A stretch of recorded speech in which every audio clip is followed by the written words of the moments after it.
up, everybody? It's your friendly neighborhood boogeyman here, Title Boxing Club Pittsburgh, with your focus point.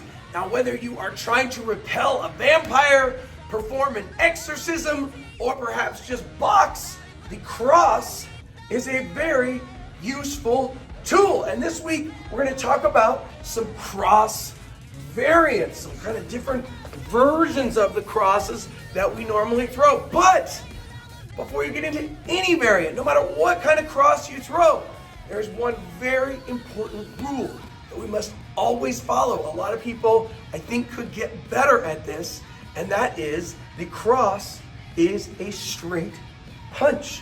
You might say, what does that mean exactly? I'll tell you.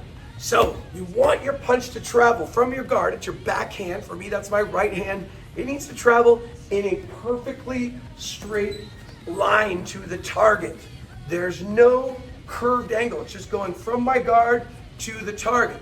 There's no curved angle like a hook or an overhand or a body shot. It is perfectly straight. And I don't also want it coming out wide either. We talk about this a lot. Don't want chicken wings when you throw those straight punches.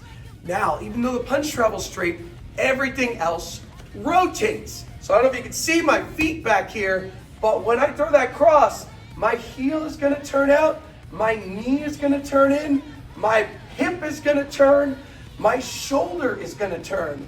When I get all those things in alignment and I get full extension, that is where you get maximum power on the cross, pushing off the ground, going through that kinetic chain, and going straight out. The only thing my elbow does is extend. So it doesn't matter what kind of cross you throw, you want to make sure those things are true. There's no curved angles on the cross. It's straight. Of course, there's other stuff too. You don't want to drop your hands. You don't want to telegraph by pulling back. All kinds of stuff. We'll work on it. And we're also going to work on those variants that I talked about. So to name a few, the number one is that cross to the body. Love that one a lot. The mechanics are exactly the same as a regular cross, except I'm dipping down as I throw it. I'm bending my knees, ducking down. This is also true when we throw kind of the reverse of that, something I call the torpedo cross, where we start off low and we actually push up off the ground, lift up into that cross. You get a lot of power from this torpedo cross. You know, throwing it off of a jab to the body, standing up, throwing that torpedo cross. Very powerful, very fun. We'll work on that. It's true even with what I call a hot sauce cross, which is where you're hopping to the right side or the rear side and then throwing that cross. I don't want to change anything. Just because I'm hopping over here doesn't mean I want circular punches or anything else. No, it's the exact same cross. I'm just throwing it off of that quick hop. Even a slipping cross, where I'm slipping to the lead side as I throw the cross. All of those things are still true. Yes, my head is moving off the center line, but I still got that shoulder behind the punch. I've still got the elbow behind the punch.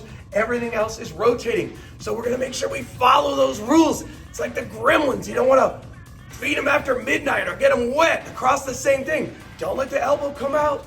Don't let it take a curved path. Straight down the middle. Rotation.